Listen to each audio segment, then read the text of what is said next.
Mari kita berdoa. Kami bersyukur, kami berterima kasih buat anugerah dan pemeliharaan Tuhan dalam perjalanan hidup kami sampai hari ini. Terima kasih Bapa di sorga, terima kasih Tuhan Yesus. Kembali hamba-Mu akan menyampaikan kebenaran firman Tuhan melalui siaran radio Maestro ini. Hamba-Mu percaya Tuhan bahwa firman-Mu pelita bagi kaki kami dan terang bagi jalan-jalan kami. Dan kami bersyukur sebab Tuhan tidak pernah gagal untuk terus menuntun membimbing kami sampai hari ini. Kami percaya Bapa di sorga bahwa firman-Mu tidak ada yang gagal dalam hidup kami, sebab Roh Kudus akan bantu kami semua. Terpuji nama Tuhan, dalam nama Tuhan Yesus kami berdoa. Sama-sama kita katakan amin, amin. Shalom Sobat Maestro dimanapun berada. Berjumpa kembali dengan saya Pendeta Dr. Sayang Tarigan MTH dari Kasih, Doa dan Kehidupan. Tema yang saya bagikan adalah respon. Temanya adalah respon. Sobat Maestro, respon ini adalah hal yang sangat penting dalam hidup kita. Bagaimana respon kita ketika ada orang lain mengkritik kita?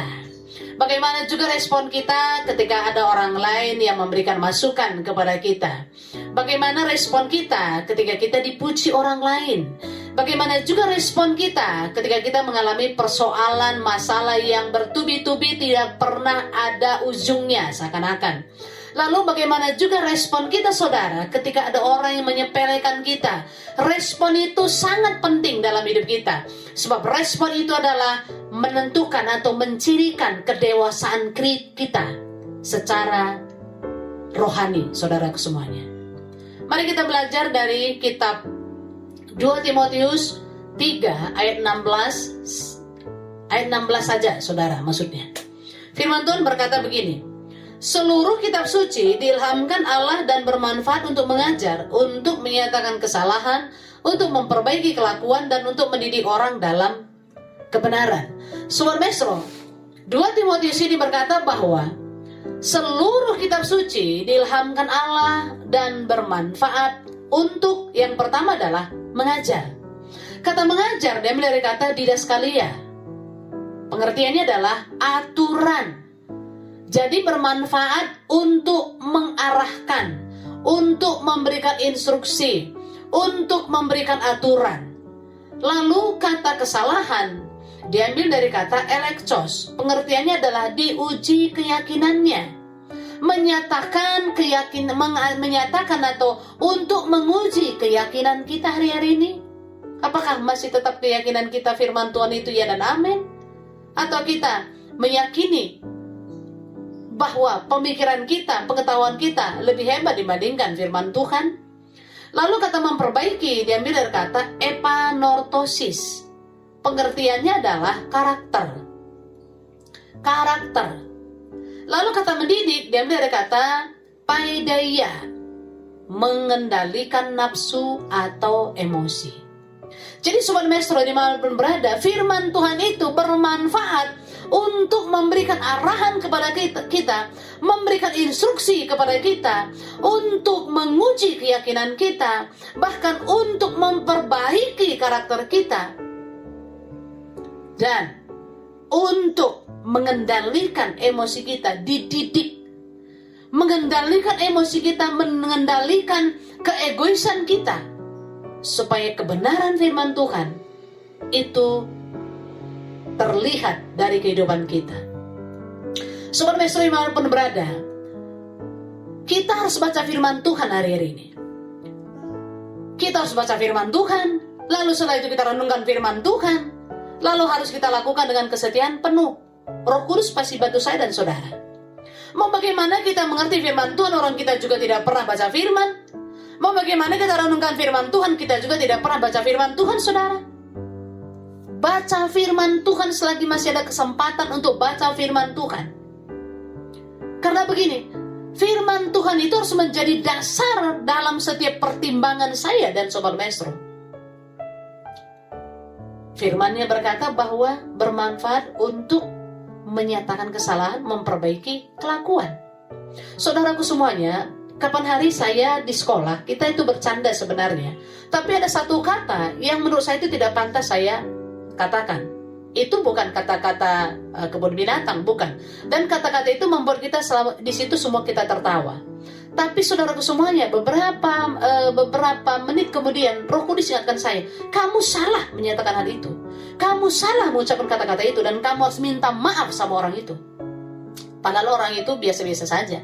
Kita ketawa-ketawa saja, karena orang itu juga adalah orang yang ceplas-ceplas juga kalau bicara, saudaraku semuanya. Tapi Roh Kudus ingatkan saya untuk datang kepada orang itu, dan saya berkata, Pak, saya minta maaf karena sudah mengucapkan kata ini. Saya salah, Pak. Kalau saya ucapkan itu kan seperti doa, dan saya tidak mau itu terjadi dalam kehidupannya Bapak. Jadi saya minta maaf ya Pak. Lalu dia salami saya, dan dia berkata, sama-sama Ibu, saya juga sering sekali mengucapkan kata-kata yang ceplas-ceplos. Tapi bagian saya, saudara, saya datang minta maaf karena Alkitab ini. Alkitab menyatakan kesalahan, saudara. Kadang-kadang memang ketika kita berbicara kepada orang lain, kita nggak tahu kadang-kadang orang itu tersinggung atau tidak tersinggung. Tetapi kalau kita mau sembuh, kita datang sama orang itu dan berkata, saya minta maaf karena saya sakit hati terhadap kata-kata kamu begini. Namun saudaraku semuanya, berapa banyak hari-hari ini kita merasa benarnya terlalu tinggi, saudara. Terlalu tinggi. Makanya kita sulit menerima masukan, kita sulit meminta maaf sama orang, dan kita juga sulit untuk diarahkan, saudara. Jadi respon kita menentukan kedewasaan kita. Sebab itu saudaraku semuanya, relakan hati ketika firman Tuhan itu mengingatkan kita. Relakan hati kita, saudaraku semuanya. Percayalah, firman Tuhan tidak pernah salah. Kita itu kadang-kadang salah, tapi firman Tuhan tidak pernah salah. Lalu bagaimana lagi, saudaraku semuanya? Bergabunglah dalam komunitas yang benar, atau bergabunglah dalam komunitas yang sehat. Berapa banyak hari-hari ini orang tidak mau lagi ke gereja? Bukan karena mereka tidak bisa ke gereja. Mereka malas ke gereja, alasannya sudah bisa online. Sudah bisa online. Tapi bagaimana kita bisa bertumbuh, saudara, kalau kita sendiri selalu? Alkitab berkata, besi menajamkan besi, sesama menajamkan sesama. Jadi kita harus memiliki respon, saudara semuanya. Responnya adalah, ya ke gereja. Salah satunya kita mau supaya bertumbuh, ya kita ke gereja, saudara. Bergabung. Kita memang harus di dalam komunitas yang kecil, tapi kita juga harus ada dalam komunitas yang lebih besar, yaitu gereja. Ya kalau saudara tidak ke gereja, ya saya nggak tahu ya bagaimana, kenapa saudara tidak mau gereja. Alasannya udah bisa online. Respon menentukan hari-hari ini, saudaraku semuanya. Jangan berdoa hanya supaya kita diberkati. Jangan berdoa hanya supaya usaha kita semakin maju, pelayanan semakin luas. Tetapi saudaraku semuanya, hal yang paling penting adalah, sebagai penutup, berdoalah supaya Tuhan menyatakan kesalahan kita. Caranya, baca firman, renungkan firman, dan relakan hati untuk ditegur oleh kebenaran firman Tuhan. Respon menentukan siapa kita. Mari kita berdoa. Kami bersyukur, kami berterima kasih kepada Tuhan. Ampuni kami kalau sering sekali respon kami salah. Ketika kami diingatkan kesalahan kami marah. Ketika ada orang yang memberikan kritik kepada kami marah. Dan kami menjauh dari orang itu. Bukan kami berterima kasih ketika ada orang mengkritik kami. Karena itu Bapa di sorga, ampuni kami Tuhan Yesus. Terima kasih Bapa di sorga.